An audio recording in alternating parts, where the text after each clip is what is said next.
तुमच्या सभा नेमकी आयोजित कशी होते, कशी तुम्ही तारखा देता? नुसती तारीख दिली की स्वतःहून मराठा समाज या कार्यक्रमाची तयारी करतो. तुम्हाला आवडणारा नेता कोण, फडणवीस की मुख्यमंत्री एकनाथ शिंदे? मिळायचं आरक्षण ते बी जायचं लांब. शरद पवार की उद्धव ठाकरे? नाही तिकडे येत नका. उद्या मराठा समाजाला आरक्षण मिळालं तर मनोज जरांगे पाटील पुढे काय करणार? या समाजासाठी काहीतरी केलं पाहिजे म्हणून जगायचं. तुम्ही हे डॉक्टरांचं पण नाही ऐकत? पण जेवण वेळेवर करत नाही आणि झोप वेळेवरती घेतली जात नाही. हात दाखवा, गाडी थांबवा, असला प्रकार आहेच ना ते.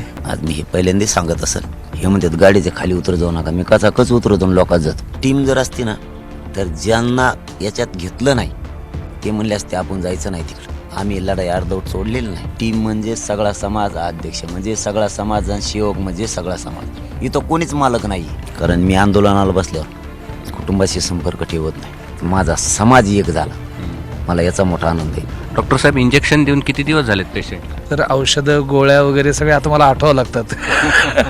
वेळ रात्रीची 1:05 आहे. मनोज जरांगे पाटील आपल्यासोबत आहेत. दिवसात वेगवेगळ्या सभा केल्यानंतर ते प्रचंड थकलेत, मात्र तरी देखील त्या शेकोटीच्या गप्पा आपण त्यांच्यासोबत करणार आहोत. 2 ज्वाला या ठिकाणी पेटलेल्या पाहायला मिळतात. एक ही ज्वाला आपल्याला पाहायला मिळते आणि दुसरी मनोज जरांगे पाटील नावाची ज्वाला मराठा आरक्षणासाठी काही दिवसांपासून पेटली आहे. ती विझवण्याचा गेल्या काही दिवसांपासून अनेकांकडून प्रयत्न केला जातोय, मात्र त्याला काही यश येत नाही. आज आपण शेकोटीवरच्या गप्पा मारणार आहोत. ह्या थोड्याशा वेगळ्या असतील. खरं तर तुम्ही आत्तापर्यंत राजकारणाच्या वेगवेगळ्या सभा पाहिल्या असतील, त्यासाठी हजारो लोक या ठिकाणी कार्यरत असतात. मात्र ही सभा नेमकं कोण आयोजित करतं, कशा पद्धतीनं ती आयोजित केली जाते, त्यांच्या पाठीमागे नेमके कुणाचे हात असतात, कोण कोण या सगळ्या मागे राबतंय, हे सगळं आपण त्यांच्याकडनं जाणून घेणार आहोत. एबीपी माझाच्या या विशेष कार्यक्रमामध्ये आपलं स्वागत आहे. खरं साहजिकच प्रश्न असा आहे की एखादा नेता ज्यावेळेस सभा घेतो त्यावेळेस खूप त्याच्या मागे कष्ट असतात, अनेक लोक त्याच्यासाठी काम करतात. आता तुमच्या सभा नेमकी आयोजित कशी होते, कशी तुम्ही तारखा देता? आंतरवालीतूनच कार्यक्रमाच्या सगळ्या तारखा आम्ही जाहीर करतो. मराठा समाजाला विश्वासात घेऊन मराठा समाजाला सांगितलं जातं अगोदरच. आम्ही काही जणांकडे जबाबदारी दिलेली, जसं की रोड बांध. त्याआधी पहिल्यांदा हे सगळे जे तुमचे बॅकबोन आहेत त्यांची ओळख आणि त्यांच्याकडे कुठली जबाबदारी ते सांगा. यांचं नाव काय आणि त्यांच्याकडे काय जबाबदारी? डॉक्टर रमेश तारक यांचं नाव आहे. संजय दादा कटारे, हे संजय दादा कटारे.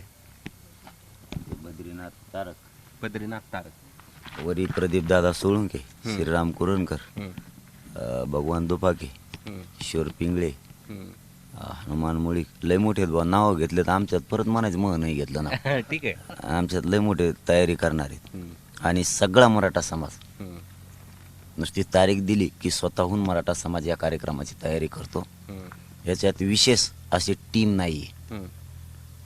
टीम किंवा कमिटी असं काही सिस्टम आम्ही ठेवली नाही. समिती पण काही सिस्टम ठेवलेली नाही. सगळा मराठा समाजच टीम असं आम्ही धरलेलं आहे. खूप जणांचं मत होतं की आपण समिती केली पाहिजे, एखादी कमिटी नियुक्त केली पाहिजे, एखादी टीम तयार केली पाहिजे. आपली जर टीम असेल तर चांगलं काम होईल. परंतु आम्ही पाठीमागचा आढावा घेतला, मागोवा म्हणतो आपण त्याला, तसं की ज्या ज्यावेळेस टीम झाल्या, ज्या ज्यावेळेस समित्या झाल्या, त्यावेळेस प्रचंड मोठी हानीसुद्धा समाजाची झाली. की ते जर फुटल्या, स्वस्वार्थासाठी जर ते बाजूला सरकले तर त्याचा मॅसेज असा जायचा की ते फुटले म्हणजे यांची ताकद कमी झाली. असे हजारो आंदोलन, शेकडो आंदोलन मी तुम्हाला दाखवून देईल की यांच्यात समितीमुळं एक माणूस बाजूला गेला तर राज्यात खूप प्रश्न विचारले जायचे. तो बाजूला गेला म्हणजे तुमचं आंदोलन आता संपलं की काय. त्यामुळे आम्ही असं ठरवलं, टीम म्हणजे सगळा समाज, अध्यक्ष म्हणजे सगळा समाज आणि सेवक म्हणजे सगळा समाज. फक्त एकदा सांगून द्यायचं आणि कार्यक्रमाची तयारी सुरू. आणि कार्यक्रम तसे सगळे यशस्वी झालेत आत्तापर्यंत. समाजावर सोपवल्यामुळं, समाजाला विश्वासात घेतल्यामुळं, समाजच याचा मालक ठेवल्यामुळं हे आरक्षणाचा जो विषय तो आता मार्गी लागण्याच्या मार्गावर आला आहे. 70% लढाई मराठ्यांनी आता जिंकली, आता 30% राहिली. सहज मराठी जिंकणार आहे. याचं कारण खरं असं आहे की टीमवर्क सगळा मराठा समाज आहे.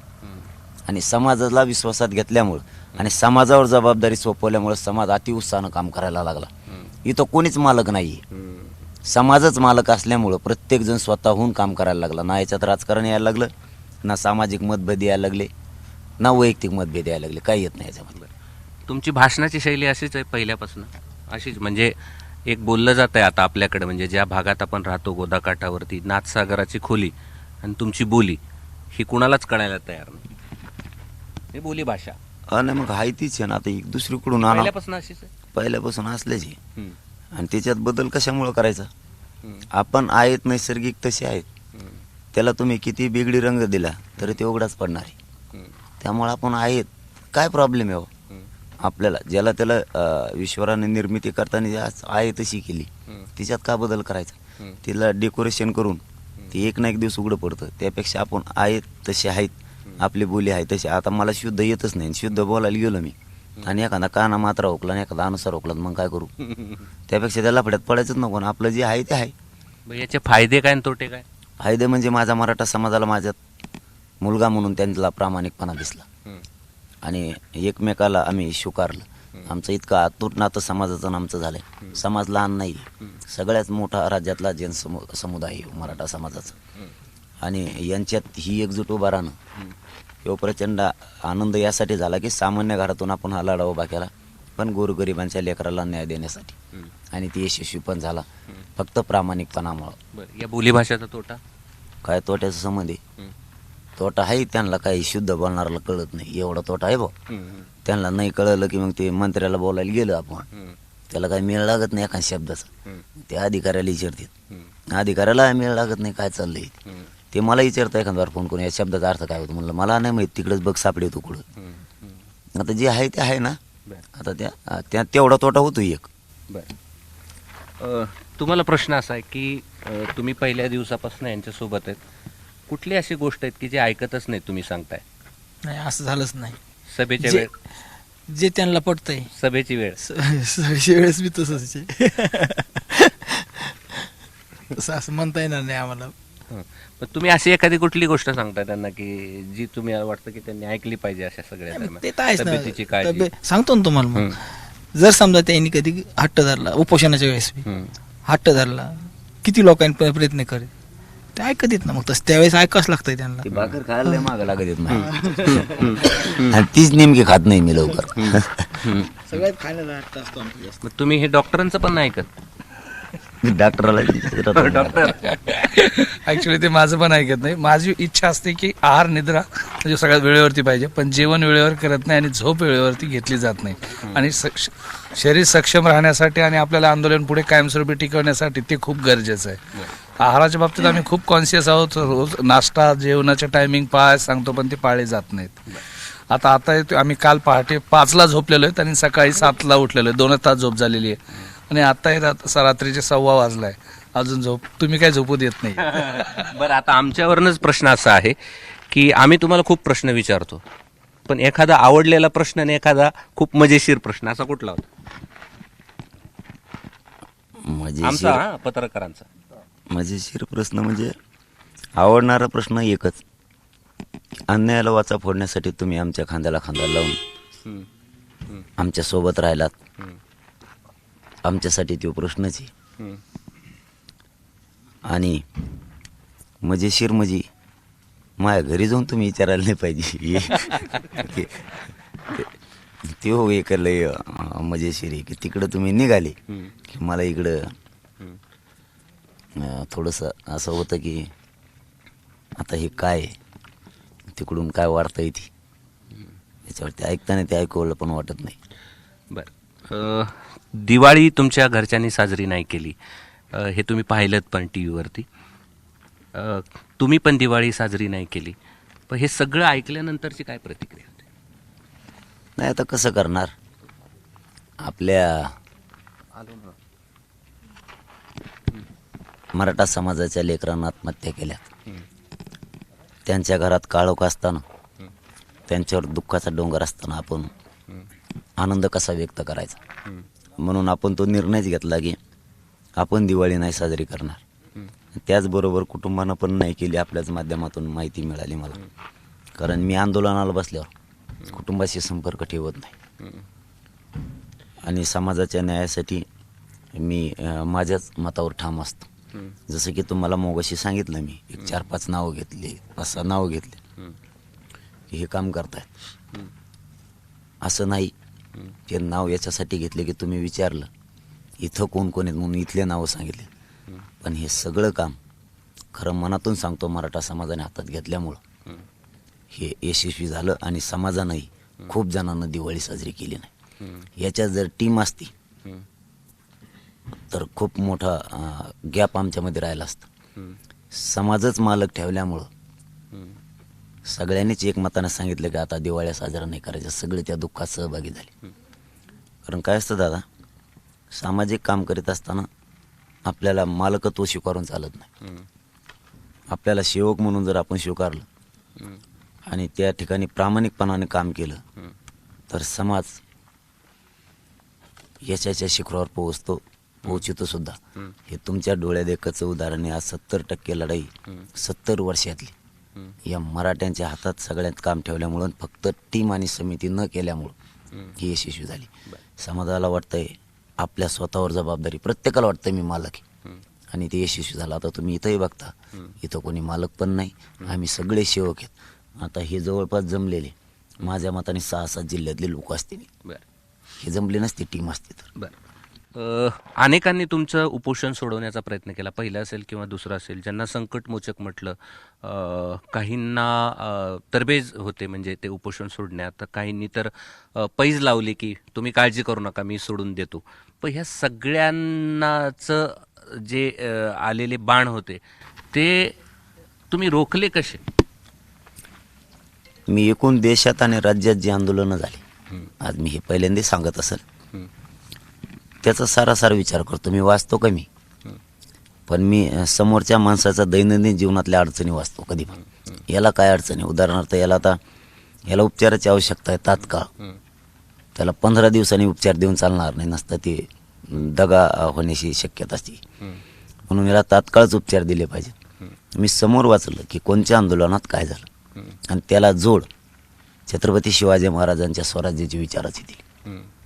मी आंदोलनात या 2 गोष्टी महत्त्वाच्या पाहिल्या की दगाफटका कसे झाले, काय कारणानं फूट झाली असेल, त्यांचं यशस्वी होण्याच्या मार्गावरचं आंदोलन अचानक यशस्वी व्हायच्या दिवशी कसं काय थांबलं, किंवा फूट कशी पडली किंवा पाडली, हे प्रकार, किंवा समज आणि गैरसमज कसे पसरवले, म्हणजे सत्ताधाऱ्यांनी असेल किंवा राजकारणी कुणी असेल, एखाद्या नेत्यानं असेल, आणि तो संभ्रम समाजात पसरलेला कसा, आणि समाज त्याच्यावरच विश्वास ठेवला आणि समोरच्याची म्हणजे होणारं कामही झालं नाही, याच्यावरती मी जास्त भर दिला की आंदोलनं कशी झाले आता आणि आपण कसं करायचं.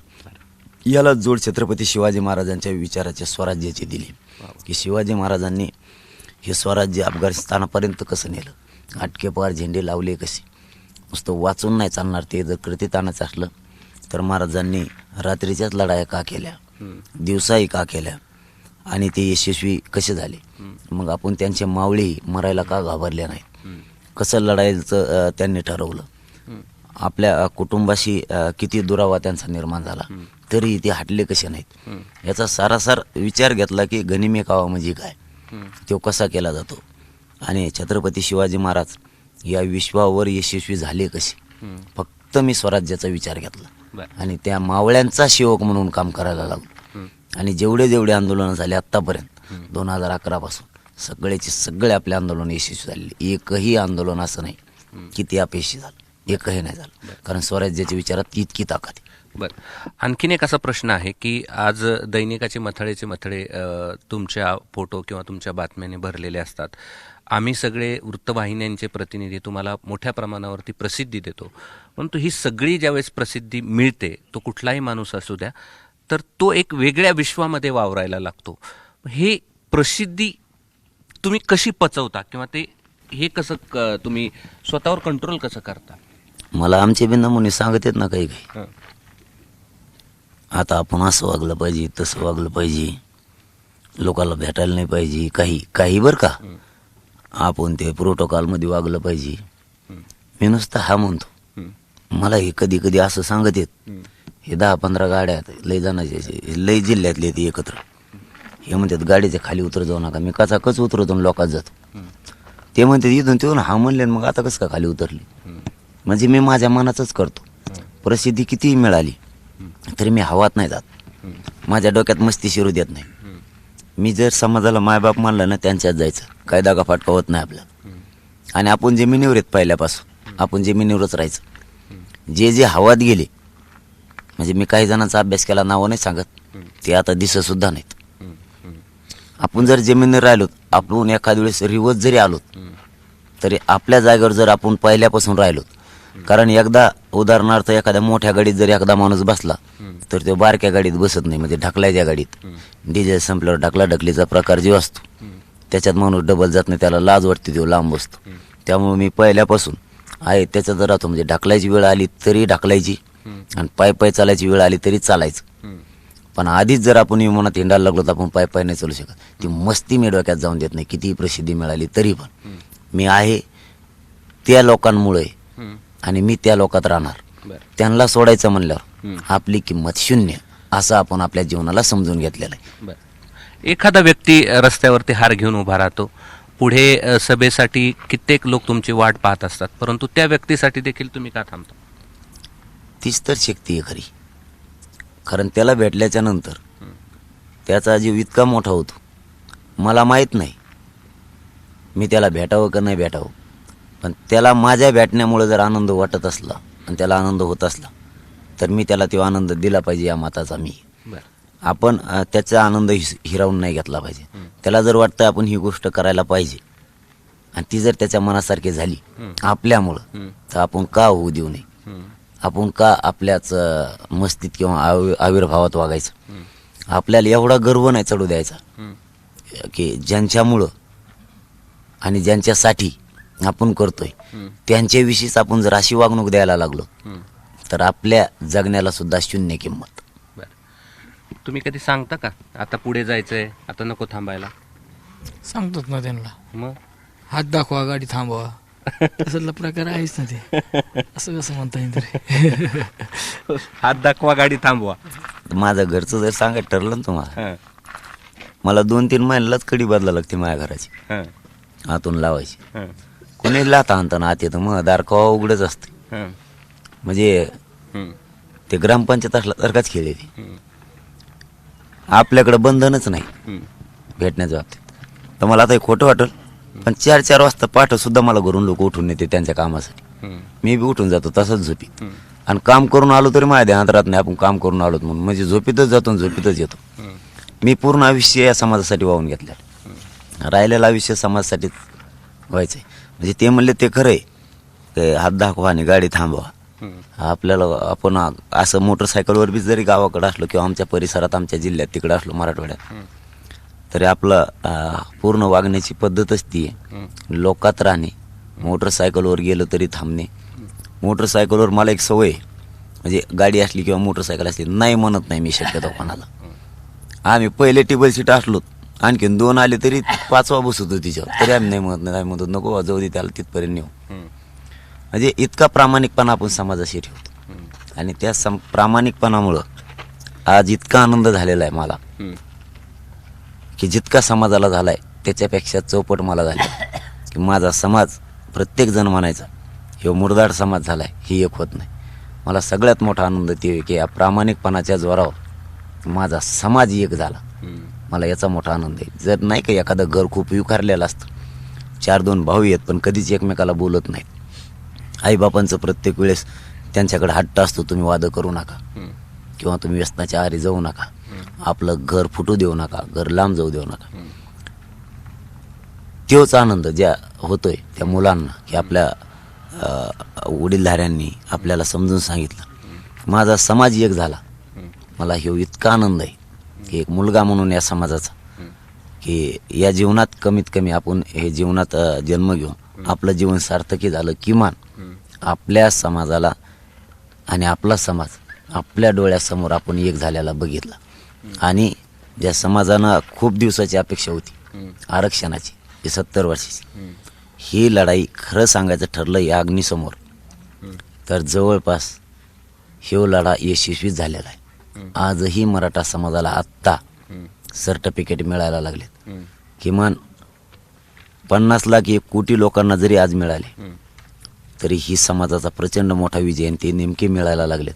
त्यांना आयुष्याचं भाकरी देण्याचं काम, आयुष्याची रोजीरोटी देण्याचं काम या आंदोलनातून झालं आणि या समाजाच्या एकजुटीमुळे झालं. या एकजुटीबद्दल मी प्रचंड जीवनात खुशपणे आणि आनंदीपणे की अशक्य गोष्ट शक्य झाली. डॉक्टर साहेब, इंजेक्शन देऊन किती दिवस झालेत पेशंटला? इंजेक्शन देऊन आता 10 दिवस झाले. अगोदर सलाईन आणि इंजेक्शन दिले. नंतर तुम्ही स्वतः तुम्ही डॉक्टर? हा, मी आता 2 महिने झालेत की विसरलोय सगळं. इकडे आल्यापासून सगळं यांच्या सोबतच आहे. तर औषधं गोळ्या वगैरे सगळे आता मला आठवावं लागतात. कारण दिवसभरात सगळे कार्यकर्त्यांचे फोन, सभा नियोजनाचे फोन हे घेऊच मी परेशान आहे. दिवसभरात लोकेशन द्यावं लागतंय, कुठे सभा आहे, कुठे अरेंज करायची, टाइम कसा मॅनेज करायचा, त्याच्यातच वेळ जातोय सध्या. बरं, तुम्ही काय सांगाल दादा? काय सांगाल? तुमचं काय, तुम्ही काय करता? आम्ही का आम्ही जे दादा सांगते तेच, त्यांनी जे काम सांगितलं ते करायचं. आंदोलनाविषयी असो, बाकीचं असो, किंवा सभेचं असो, सभेचे कॉल वगैरे आले तर कॉल घ्यायचे, हे अशीच कामं असतात. एखादा ज्यावेळेस आपल्याला इमारत पाडायची असते किंवा ती थोडीशी कमजोर करायची असते, त्यावेळेस त्याचे पिलर कमजोर केले जातात. हे सरकारकडून सातत्यानं होतं. असं काही झालं या आंदोलनाच्या दरम्यान? आमचे पिलर लय अडपट आहेत, ते जवळ बी येऊन देत नाही त्यांना. कारण आम्ही पाळतानाच असे पाळलेत पहिल्यापासून. आपल्यासोबत राहायचं तर जिंदगीत फायदा होणार नाही, हे पहिल्यांदा स्पष्ट सांगतो. स्वार्थ धरून जर माझ्या सोबत राहायचं असेल तर तुम्ही राहू नका. तुम्हाला खूप वाटा आहेत, त्या वाटेनं तुम्ही काम करू शकता. आपल्या वाटेवर तुमचा स्वार्थ कधीच होणार नाही. तुम्हाला तुमचंच कष्ट करावं लागेल आणि तुमच्या व्यवसायावर किंवा तुमच्या शेतीच्या उत्पन्नावरच तुम्हाला राहायला लागेल. इथं अपेक्षा करून जर आलात तर माझ्याबरोबर आत्तापासूनच राहू नका, कारण वेळेवर माझ्याशी दगाफटका होणार नाही. त्यामुळे सगळ्यांना एक सवय लागून गेली की इथं प्रामाणिकपणाच दाखवायला लागेल. जेवढे काय माणसं काम करते, जेवढे काय म्हणतो मी पुन्हा तो शब्द वापरतो, 5 नावं इथं येत म्हणून घेतलेत 5-10, पण जेवढे काय हजारात लोक कामं करतात गोदापट्ट्यातली आणि आता महाराष्ट्रातली, तेही आता हजारात झालेत. यांना सांगितलं की कामच करते. जसं की आज मायनी गावात आपण बसलोय, इथल्या बांधवांना एकदाच सांगितलं का सभेचं काम करायचं, तर सगळा समाज या गावातला आणि परिसरातला एकत्र आला आणि प्रचंड मोठी सभा त्यांनी यशस्वी करून दाखवली. याच्यात जर टीम असती तरी यशस्वी झाली नसती. त्याचं कारण लगेच सांगून टाकतो. टीम जर असती ना, तर ज्यांना याच्यात घेतलं नाही ते म्हणले असते आपण जायचं नाही तिकडं, आपण नाही जायचं, त्यांनाच दाखवू दे त्यांची ताकद किती येते. आणि सगळ्या समाजाला मालक ठेवल्यामुळं सगळ्यांना असं वाटलं की आपल्यावर जबाबदारी टाकलेली, आपल्या पुऱ्या गावानं काम करायचं किंवा आपल्या पूर्ण तालुक्याने काम करायचं.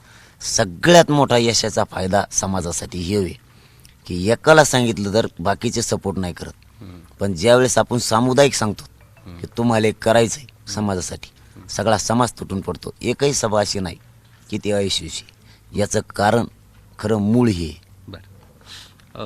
आता एक काही प्रश्न की आता आपण बसलोय साधारणपणे आता 1-1:30 वाजलाय. तुम्ही शासनाला एक अल्टिमेटम दिला होता की 2 दिवसात लिखित द्या. ती वेळ आता संपलेली आहे. तुम्ही आज भूमिका घेणार होता, तर काय भूमिका? नाही, भूमिका आता रात्रीपर्यंत आलं नाही, पण आलता जाऊन एक फोन. उद्या सकाळी परत एकदा बोलतो आणि काय त्यांचं मत येत आहे मग त्याच्यावरती आपण आपल्या समाजाची एक मेसेज टाकून विचारून घेऊ. तुम्हाला जाहीरपणानं ते सांगणार आहेत. परंतु आता उद्या त्याला आज फोन आलता म्हणून पुन्हा एक फोन करू. कारण आमचं ध्येय काय बरं का, लिखिताचा असावं असं पण काय नाही मग आमचं, पण एक ठरलेला असतो वायदा त्याप्रमाणे.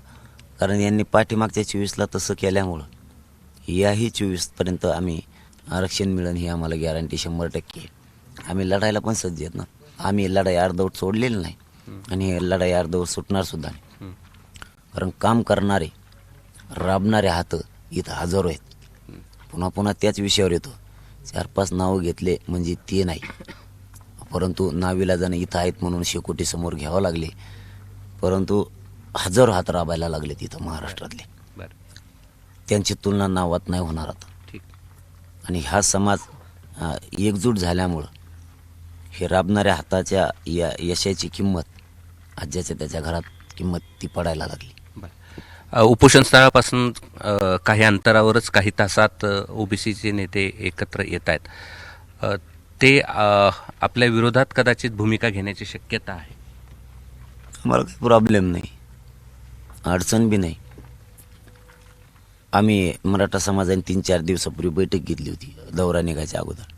इथून पुढं आता आपण यांनी किती विरोध केला तरी यांच्या विरोधात नाही बोलायचं आता, कारण यांना काम नाही आहे काही. म्हणजे ओबीसी नेत्यांबद्दलच नाही म्हणत मी, आमच्यासुद्धा बोलायचं नाही. आपला फोकस सगळ्यांचा फक्त आरक्षणावर ठेवायचा. हे किती दिवस करतायत यांच्यावर फक्त लक्ष ठेवायचं. किती दिवस हे आपल्यावरती असे आरोप करत राहणार आहेत, फक्त लक्ष ठेवायचं. नरड्याला लागल्यावर बघू.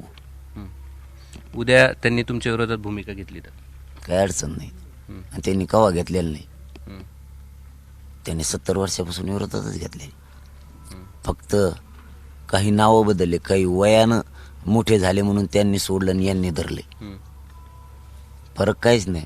त्यामुळे आम्हाला आमच्यावर काय परिणाम होणार आहे त्याचा? मराठा समाज एकवटला, आम्हीच 50-60% एकटेच. त्यामुळे आमच्यावर काय परिणाम नाही. आम्ही शांततेत लढणार आहेत. पण किती विरोध केला ते मात्र आम्ही मिळवणार आहेत, कितीही शक्ती लावू दे. एक प्रश्न, उद्या मराठा समाजाला आरक्षण मिळालं तर मनोज जरांगे पाटील पुढे काय करणार? पुढे लय मोठे कुठं नाहीत आणखीन. एकाच प्रश्नानं थोडेच प्रश्न सुटणार आहे. शेवटी जनतेपुढं खूप काही प्रश्न आहेत असे की ते त्यांच्या जीवनाशी निगडीत आहेत, त्यांच्या आयुष्याशी भविष्याशी निगडीत. त्याविषयी पुन्हा उठाव होतच राहतील. परंतु आपल्या जीवनातला सगळ्यात मोठा हा प्रश्न होता. ते सोडवल्याच्या नंतर लगेच कामाला लावू नका तुम्ही बी मला. थोडे दिवस आणखीन हे झाल्याच्या नंतर जरा आराम केला तर मला आणखीन पुढची लढाई लढता येईल.